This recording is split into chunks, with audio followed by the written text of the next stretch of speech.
Let's see what can happen when they start wearing out.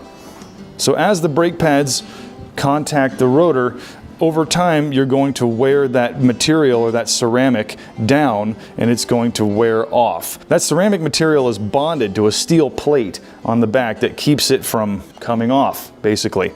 But eventually you're going to wear that ceramic material off, and it'll touch the steel plate on the back, and that's why your brakes will grind. When you hit the brakes and you're actually scraping a metal plate against a metal rotor, and that's where you get that grinding sound.